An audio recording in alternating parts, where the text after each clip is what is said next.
아, 제가 유튜브에다가 제 이거 방송을 녹화해서 올리고 있거든요.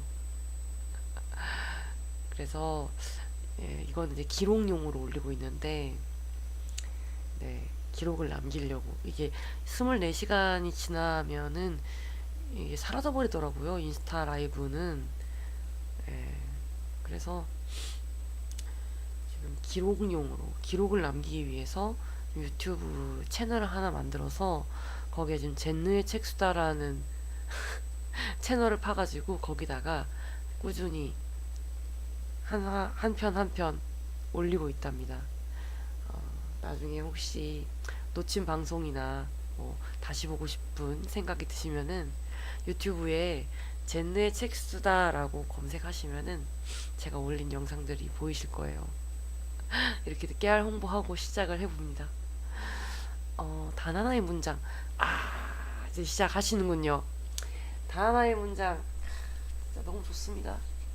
이런 소설가, 이런 소설가들은 좀 정말 좀 많이 좀 성장을 더 했으면 좋겠다. 그러니까 잘 됐으면 좋겠다. 진짜 그런 응원하게 되는 그런 게 있어요. 어, 전 진짜 이 책 읽고 구병모 작가님 팬이 됐거든요. 다른 책도 읽어보려고요. 아무튼 네, 읽으신다니까 또 그게 반가워서. 어, 지금 지난주에 정한님 지난주에는 그때는 못 오셨죠. 그때 제가 이거 하겠다고 읽고 말씀드린다고 했던 게 좀 있었는데 아까 제가 말씀드렸다시피 이것이 제가 너무 몸이 아프다는 어떻게 보면 핑계입니다. 네, 그렇습니다. 핑계로 책을 많이 못 읽었어요. 지난 한 주간. 그래서 많이 못 읽고 다 읽은 거 아니고요. 지금 이거 조금 읽고 이건 다 읽었고요. 이거 다 읽었어요. 음, 이거는 반절 정도 읽었네요. 반절 정도. 네 개는 읽었고 아 이거는 지난 방송 때 제가 다 읽고 나서 살짝 소개를 드렸었던 건데 리뷰를 아직도 못 쓰고 있어요. 지금 읽은 지가 언젠데 책이 어렵더라고요. 금각사. 생각을 좀 정리를 해서 써야지 이렇게 바로 글로 써질 수 있는 그런 책이 아니어서 그런 핑계로 또 미루고 있습니다. 음, 일단은 그러면 뭐부터 소개를 드릴까? 이거 먼저 소개를 좀 드릴까요? 이게 윌 듀런트라는 문명사학자 미국의 문명사학자가 지금은 돌아가셨어요. 근데 사후에 메모들이 발견돼가지고 그거를 이제 책으로 엮어서 만들었다고 하더라고요. 이 책이. 네. 제목은 이제 노년에 대하여인데요. 노년에 대한 책입니다. 어, 근데 이게 저는 사실 이 책 보기 전에 이거랑 이제 시리즈로 이제 같이 나온 민음사 책이거든요. 근데 민음사에서 이 책하고 이렇게 한 권 더 있어요. 위대한 사상들이라는 책 두 권을 시리즈로 묶어가지고 이렇게 나왔었는데 그 위대한 사상들이라는 책이 꽤 괜찮더라고요. 저는 유일 듀런트라는 이 학자를 몰랐었는데 그 책을 읽고 이런 정말 박학다식하고 다방면에 좀 굉장히 학식이 높은 그런 학자가 있었구나 하는 걸 알게 됐어요. 그래서 조금 이제 그윌 듀런트라는 이름이 머릿속에 좀 각인이 돼 있었는데 네, 이 책도 그래서 당연히 그 시리즈로 나온 책이기 때문에 관심이 갔죠. 그래서 언제부터 보려고 눈독을 들여놨던 책인데 드디어 이제 읽기 시작을 했습니다. 그런데 제가 위대한 사상들은 제가 제 인스타 계정에 책 리뷰를 올려놨어요. 괜찮았다고 평을 해놨는데 솔직히 이거는 좀 잘 모르겠더라고요. 이거는 한 번씩 되게 깊이가 있다. 깊이가 느껴지는 그런 구절들이 있지만 없는 건 아닌데 네, 조금 아쉽다. 그 위대한 사상들에 비해서는 조금 그래도 주제가 좀 흥미로워요. 이게 목차를 조금 보여드리면 주제가 음, 이렇게 나와 있는데요. 보이시나요? 네, 우리 인생의 시작부터 해가지고 청춘에 대하여, 중년에 대하여, 노년에 대하여, 죽음에 대하여, 우리의 영혼, 우리의 신, 종교에 대하여, 재림에 대하여, 종교와 도덕에 대하여, 도덕에 대하여, 인종에 대하여, 여성에 대하여, 성에 대하여, 전쟁에 대하여, 베트남에 대하여, 정치에 대하여, 자본주의와 공산주의, 예술, 과학, 교육, 역사의 통찰까지 엄청 주제만 해도 엄청 광범위하죠. 무슨 약간 철학책 같기도 하고요. 그런데 각각의 챕터들이 상당히 어떻게 보면 좀 철학적이기도 하고 좀 범위가 넓은데 다양한 범위에 걸쳐 있는데 그 주제 하나하나마다 자기의 생각을 꽤 잘, 네, 꽤 설득력 있게 어, 주장을 하고 있습니다. 이분이 노년에 쓰셨어요, 이 책을. 노년에 대하여란 책을 엄청 늙음하게 쓰셨어요. 그래가지고 자기가 이렇게 나이 먹어보니까 인생이라는 게 이렇고 노년이라는 게 이런 것 같다. 그런 느낌의 책입니다. 근데 이분이 워낙 이제 저명한 학자이고 다방면의 지식이 많은 분이라서 그런지 약간의 어떤 지혜를 엿볼 수 있고요. 근데 이제 조금 아쉬웠던 거는 아무래도 저는 왜 그렇게 느꼈는지 모르겠는데 이분이 이렇게 나이가 먹어서 쓴 글이라는 게 되게 느껴졌어요. 근데 그게 좋은 쪽으로도 느껴졌지만 약간 좀 요즘의 시대의 어떤 변해가는 양상을 좀 제대로 포착하지 못한 게 아닌가. 너무 자기의 어떤 아집 속에 좀 갇혀 있는 부분도 저는 조금 느껴져서 그게 좀 저는 싫었어요. 그래서 거기서부터 조금 이 책에 대한 매력이 조금 반감이 되기 시작했던 것 같아요. 거기가 어디였냐면 이 여성에 대하여인가?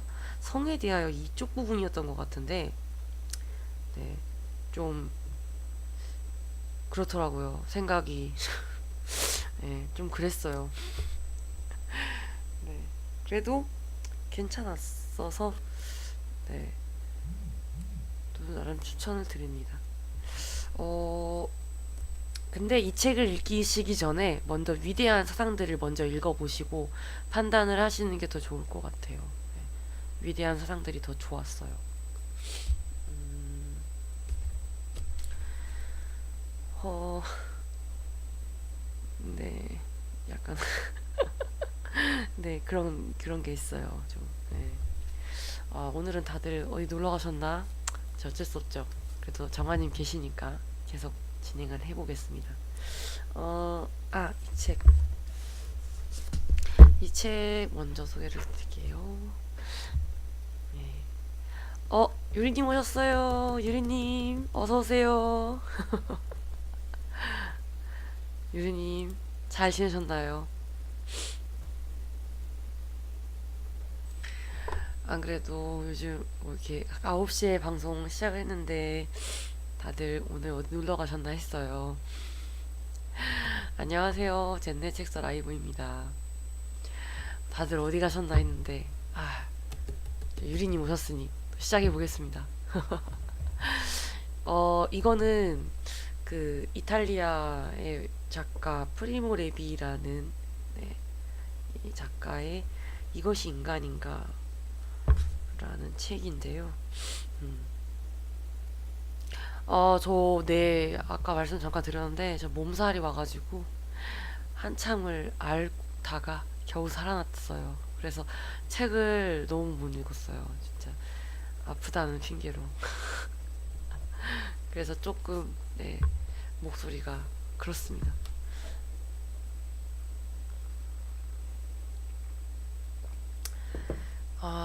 이탈리아 작가 프리모 레비의 이것이 인간인가라는 책인데 지금 한 3분의 1 정도를 읽었는데 맞아요. 굵고 짧게 하려고요, 오늘. 오늘 책도 많이 못 읽어서 사실 드릴 말씀이 별로 없어요. 아, 이게 참 책을 너무 못 읽었어요. 아쉬워요. 정말 아쉬워요. 역시 건강해야 됩니다. 사람이 건강해야 뭐든지 할 수가 있는데. 이 책 3분의 1 정도 읽었는데, 이게 이분이 그 아우슈비츠 생존 작가세요. 아우슈비츠에 끌려가서 한 1년 정도 거기 생활을 하시고, 살아남은, 예, 이탈리아계 유대인 작가님인데, 예, 나중에 자살로 생을 마감하기는 하지만 어쨌든 이탈리아에서 굉장히 좀 알아주는 손에 꼽히는 그런 위대한 작가들 중에 한 명이라고 하더라고요. 근데 저는 잘 몰랐었는데 사실 아우슈비츠를 다루고 있는 그러니까 수용소 문학이라고 우리가 일컬어지는 그런 문학들은 많이 있잖아요. 많이 있고 저는 그 중에서 임레 케르테스의 운명이라는 책을 읽었었는데, 그거하고 그건 아니구나. 그건 아니다. 네, 그거 운명을 읽었었는데요. 그거 되게 충격적이기도 했고, 그 책도 굉장히 좋았는데, 이제 그런 책을 한번 읽어놓고 나니까 이제 수용소 생활이나 이런 것들에 대해서 어느 정도 이제 안다고 생각을 하게 되잖아요. 나도 그 실상을 좀 안다. 이제는 나도 좀 안다고 말할 수 있다고 생각을 해서 사실 이 책이 수용소 문학이라 그래서 조금 내가 알고 있는 내용을 또 재확인하는 또 그렇고 그냥 그런 류의 수용소가 얼마나 인간성을 박탈하고 잔혹하게 인간을 변화시키는지 뭐 그런 실상을 파헤친 그런 글이겠지 하고 큰 기대 없이 그냥 읽기 시작을 했는데 세계문학 강의에서 이걸 달아주셨거든요. 강의 때문에 읽은 거죠. 읽을 일이 없었는데 근데 생각보다 좋았어요. 이분의 그 어떤 통찰이 느껴졌어요. 이분만의 어떤 통찰이. 어, 그 임레케르테스의 운명은 소설이고 이거는 소설이 아니라 이거는 이제 굳이 분류를 하자면 산문집? 예. 자기 경험담을 그냥 이렇게 쭉 쓰고 있어서 뭐 에세이인데 굉장히 이분 특유의 그 통찰이 되게 날카롭고 어, 뭔가 울림을 주더라고요. 한 대목만 한번 좀 읽어드리면 뭐 이런 거입니다. 누구나 인생을 얼마쯤 살다 보면 완벽한 행복이란 실현 불가능하다는 것을 깨닫게 된다. 하지만 그것과 정반대되는 측면을 깊이 생각해보는 사람은 드물다. 즉, 완벽한 불행도 있을 수 없다는 사실 말이다. 이겁니다. 이걸 느꼈다는 거예요. 누구나 완벽한 행복이라는 건 실현 불가능하다는 거를 살다 보면 깨닫게 되죠. 근데 그것과 정반대인 완벽한 불행도 있을 수 없다라는 거를 이 수용소에서 이 사람이 느꼈다는 거예요. 진짜 너무 멋진 생각입니다. 인간이란 무엇인가 진짜 생각해보게 되죠. 그리고 여기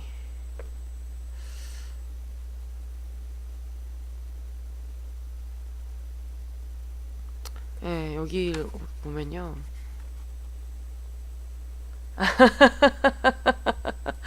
아, 저의 버릇이 있군요. 아, 네. 그러니까 제 말투인 것 같아요. 제가 이렇게 뭔가 굉장히 이렇게 감탄을 할 때, 이걸 좀, 잘. 아, 아, 아유, 또 깨알같이 저를 분석하셨군요. 아유, 유리님. 어, 갑자기 좀 의식을 하게 되네요. 좋아요. 다른 리액션을 한번 해보도록 하겠어요. 도전. 음, 여기는 이제 사랑했던 사람들 뿐만 아니라 집, 자신의 습관, 옷, 다시 말해 말 그대로 가지고 있던 모든 것을 다 빼앗겨 버린 사람을 상상해 보라. 그는 고통과 욕구만 남은 존엄성이나 판단력을 잃어버린 텅 빈 인간이 될 것이다. 모든 것을 잃은 사람이 자신을 잃는 건 쉬운 일이니까. 그리하여 그의 삶과 죽음은 인간적인 친밀감 따위에 전혀 영향받지 않고 아주 가볍게 결정될 것이다. 그러니까 이렇게 인간성이 상실되어 간다는 거예요. 모든 것을 다 빼앗겨 버리고 나면 고통과 욕구만 남은 그런 텅 빈 인간이 되면 이렇게 자기 자신을 잃게 되고 인간이 아닌 존재로 취급을 받아도 아무것도 뭐 느끼지 못하는 그런 텅 빈 인간이 되어가는 과정을 이렇게 표현을 해놨어요. 아, 그 텅 빈 인간의 사례 중에 하나인데 좀 충격적이었던 장면이에요. 어떤 사람이 한 명 있는데 눌아흐첸이라는 인물입니다. 여기 나오는데요. 이 누라우첸 그는 자기 번호의 마지막 세 자리 숫자인 018로만 불릴 뿐이다. 인간만이 이름을 가질 가치가 있으며 누라우첸은 더 이상 인간이 아니라는 것을 모두 알고 있는 듯하다. 나는 그 자신도 자기 이름을 잊어버렸다고 생각한다. 물론 그는 정말 그런 것처럼 행동한다. 말할 때, 바라볼 때 완전히 텅 비어있는 것 같은 껍데기밖에 남지 않은 것 같은 인상을 준다. 이런 네. 근데 이 친구가 정말 안타까운 게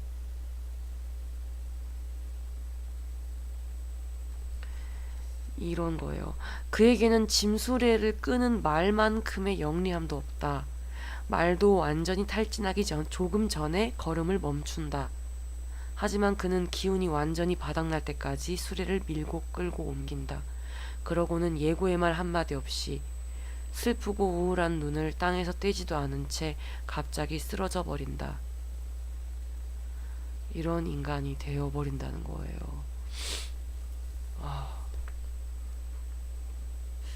이게 인간인가? 이것이 인간인가?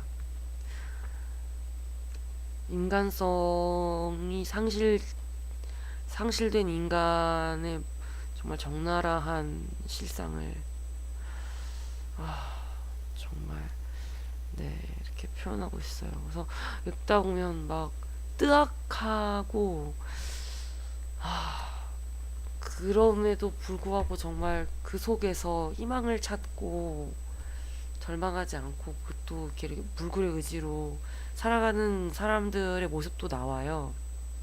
이렇게 이런 비참한 사람들도 많이 나오지만 그래서 좀 굉장히 좀 인간의 다양한 어떤 모습들 그리고 인간을 인간답게 하는 것이 어떤 필수적인 요소가 있다면 그게 무엇일까에 대해서 좀 계속 생각을 해보게 하는 그런 물음을 좀 던지는 책이었어요. 그래서 더 끝까지 좀 읽어볼 생각입니다. 음, 추천해요.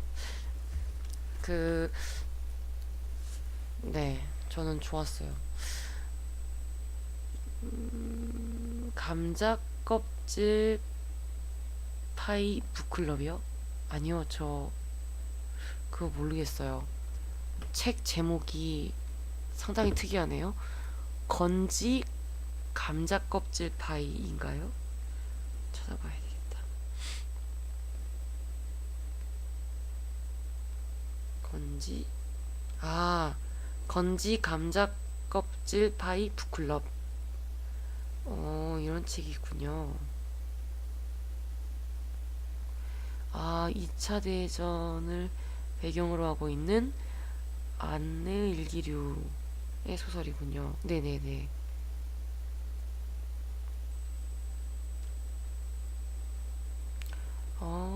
빨간 책방에서 그렇군요. 빨간 책방도 보시는군요. 음, 그렇군요.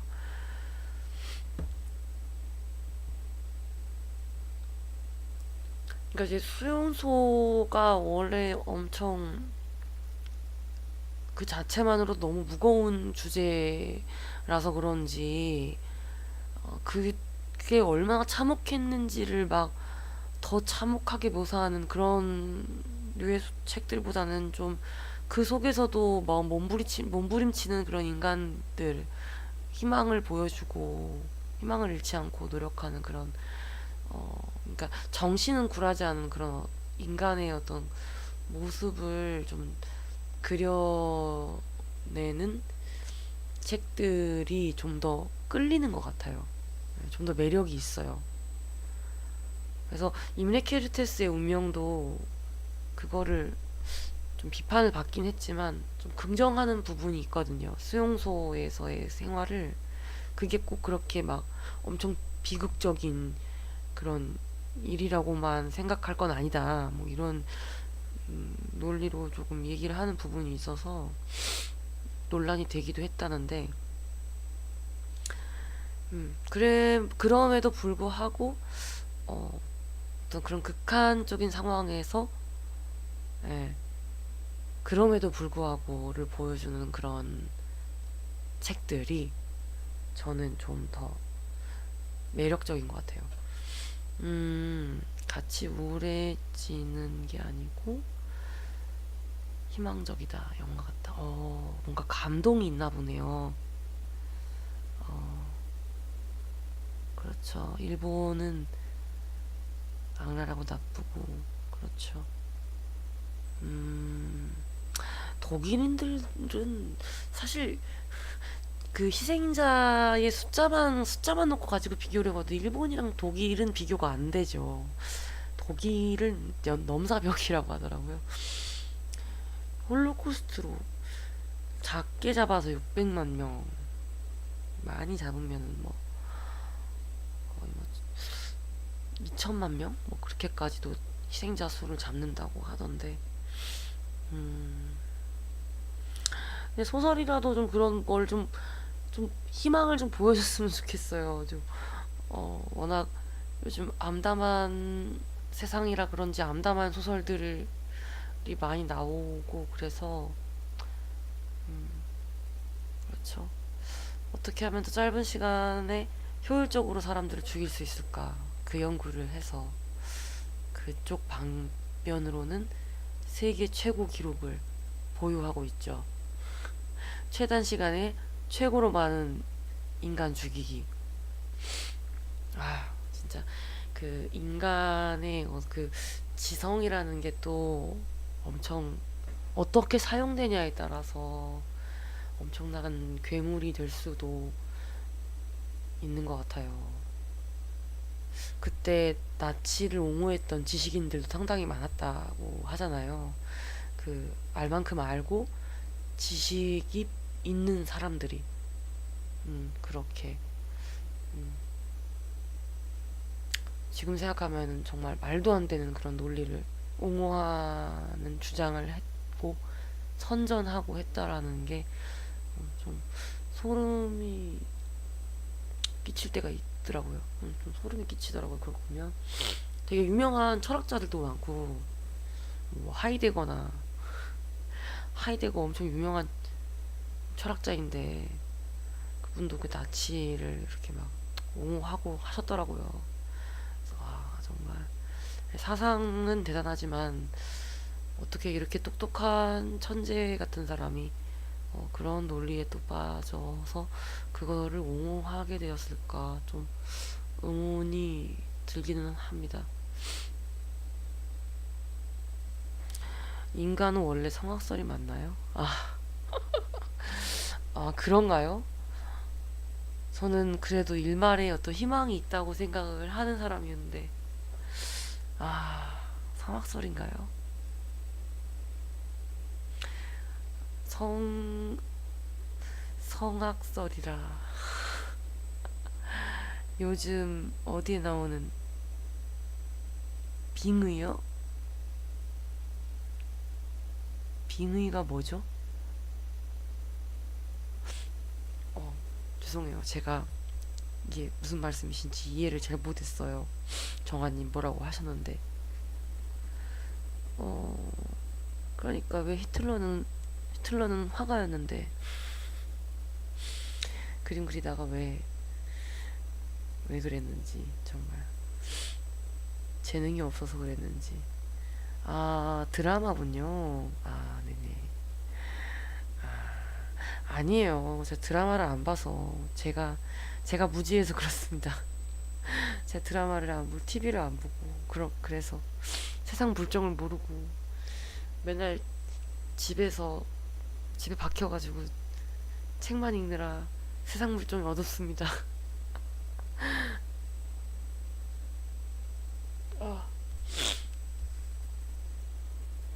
아, 소년이 온다. 그쵸. 끔찍하죠. 진짜 그 책은 진짜 너무 쓰면서도 힘들었을 것 같아요. 그 작가님이 그 쓰면서 쓰는 사람은 얼마나 힘들었을까. 읽는 나도 이렇게 책장이 안 넘어가고 막 그 한 번씩 이렇게 뭔가 이렇게 먹먹해지면서 되게 내가 깊은 어딘가로 막 한없이 끌어내려지는 듯한 그런 느낌 받을 때 있잖아요. 그런 느낌이 굉장히 자주 찾아왔었던 걸로 기억을 하는데 제가 그 소년이 온다 읽었을 때 음, 송세병님.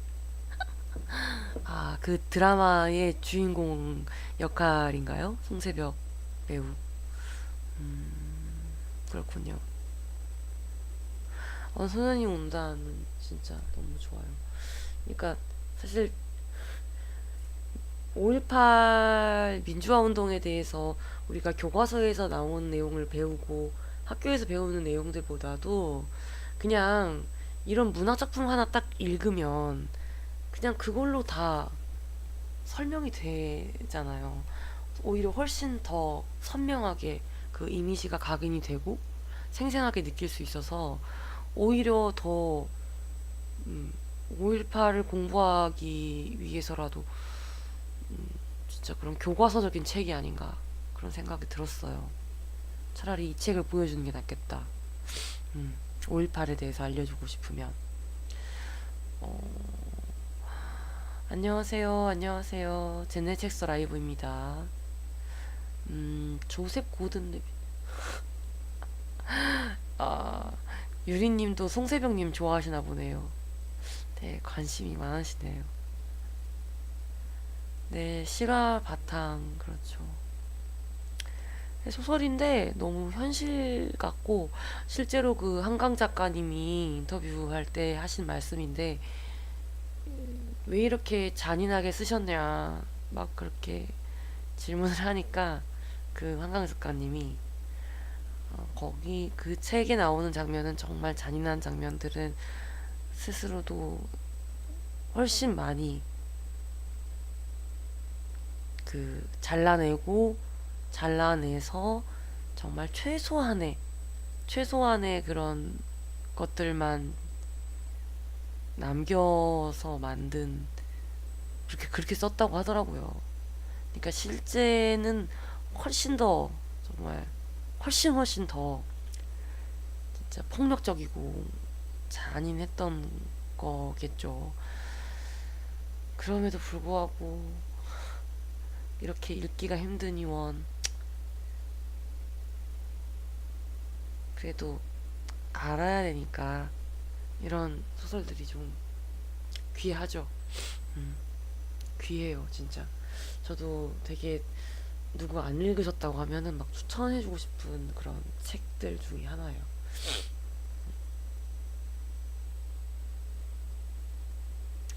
너무 슬퍼요. 갑자기 이렇게 막 슬퍼지네. 또 그 다음 소개해드릴 책이 또 슬픔에 관한 책이에요. 예, 슬픔을 공부하는 슬픔이라는 책을 다 읽었습니다. 드디어. 언제부터 읽으려고 사놓고 고이 모셔놨다가 이거를 읽게 되는데, 신영철 문학평론가님의 책이에요. 저는 이분이 잘 몰랐는데 여기저기 우리나라 뭐 우리 한국 소설이나 이런 산문집, 각종 이제 우리나라에서 출판되는 책들의 추천사 이런 거를 굉장히 많이 쓰셨더라고요. 심심치 않게 이름을 볼 수 있는 분입니다. 문학 평론가 중에서도 굉장히 좀 인지도 있는 그런 평론가 중에 한 분인데요. 이분이 낸 최근작입니다. 나온 지가 조금 됐지만 그래도 제일 최근에 나온 책입니다. 그 전에도 뭐 책을 여러 가지, 정확한 사랑의 실험 뭐 이런 책을 내셨어요. 몰락의 에티카, 느낌의 공동체, 정확한 사랑의 실험, 이런 책들을 출간을 하셨었네요, 전에. 네. 읽다 말으셨어요. 저는 정말 좋았는데 근데 좀 어렵긴 어렵더라고요. 이게 좀 전반적인 감상은 조금 어렵다. 그러니까 쉽게 막 술술 읽히는 그런 책은 아닌데 되게 좀 곱씹어서 계속 음미하면서 좀 읽게 되는 책, 그런 매력이 좀 있는 책이었어요.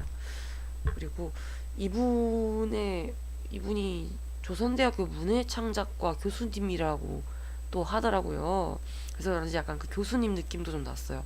약간 그 이제 강의식으로 좀 글을 쓰셨다는 느낌? 굉장히 문학 강의를, 어떤 편을 읽을 때는 좀 어떤 문학 강의를 내가 듣고 있는 것 같은 착각이 들 정도로 그런 느낌이 나는 부분도 좀 많이 있었던 것 같고, 네. 근데 저는 되게 좋았어요. 이렇게 막 띠지를 막 많이 붙여놓고. 아니요, 이해력이 딸린다기보다 그냥 그런 것 같아요. 이제 이 책이 지금 나랑 안 맞는다,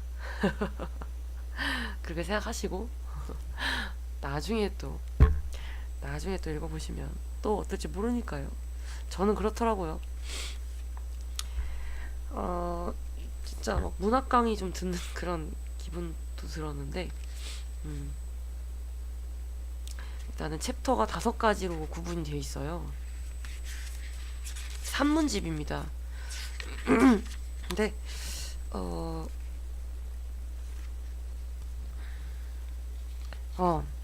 여기 있네.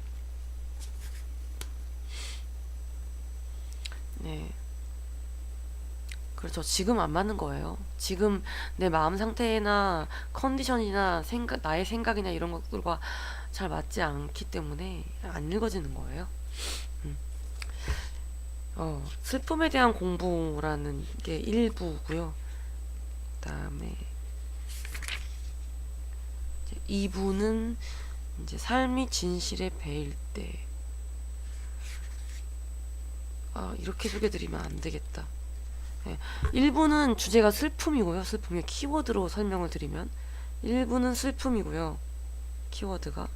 2부는 소설입니다. 소설에 대해서 얘기해요. 3부는 사회입니다. 사회에 대한 이야기도 하고요. 굉장히 정치적이고 좀 시사적인 얘기들을 많이 나옵니다. 시가 4부입니다. 시에 대해서 얘기를 하고, 그다음 마지막에 문화입니다. 근데 시 부분이 제일 어려웠어요. 제가 시를 좀 어려워하거든요.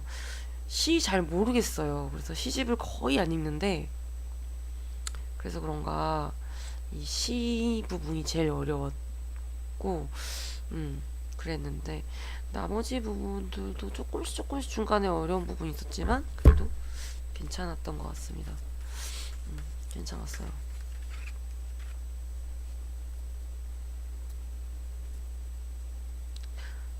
어, 갑자기 그, 네, 오셨군요. 아니, 갑자기 두 분 다 나가셔서 방송을 지금 계속 해야 되나 말아야 되나 고민을 하고 있었어요. 어, 뭔가 이거 인터넷상에 좀 어떤 문제가 있는 건가? 잠깐 껐다가 다시 켜봐야 되겠어요.